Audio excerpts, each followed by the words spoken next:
অজু ব্যতীত কোরআনুল কারীম স্পর্শ করা যাবে কিনা এই ব্যাপারে পবিত্র কোরআন নিজেই উল্লেখ করে দিয়েছেন, নিজেই বলেছেন লা ইয়ামাসসুহু ইল্লাল মুতাহহারুন। কোরআনুল কারীম আপনি পবিত্রতা অর্জন করা ছাড়া স্পর্শ করতে পারবেন না, এটা সম্পূর্ণ হারাম করা হয়েছে। প্রিয় ভাই বোনেরা, এজন্য অজু ছাড়া অবস্থায় অবশ্যই আপনি কোরআন ধরবেন না। কোরআনের উপরের যে মলাট আছে, কোরআন যেই জায়গাতে কোরআন শরীফ সুন্দর করে লেখা থাকে, ওই জায়গাটাও এটা কোরআনের অংশ, যেটা বাধাই করা থাকে, ওইখানে হাত দিতে হলেও আপনাকে অজু লাগবে। অজু ছাড়া আপনি ওই জায়গাতেও হাত দিতে পারবেন না।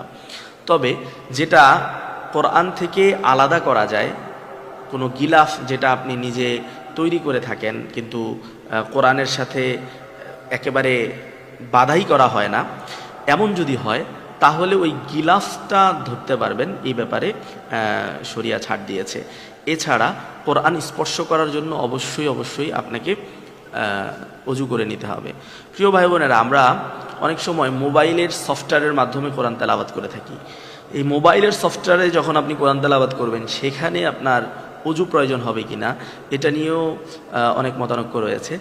তবে নির্ভরযোগ্য এবং গ্রহণযোগ্য মত হলো, আপনি যখন কোরআনের অ্যাপসে যখন আপনি প্রবেশ করবেন, সেই আয়াতের উপরে টাচ করার জন্য আপনার অজু প্রয়োজন হবে।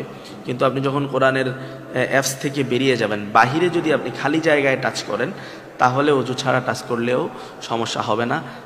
বিজ্ঞ স্কলারগণ এই মতটিকে প্রাধান্য দিয়েছেন।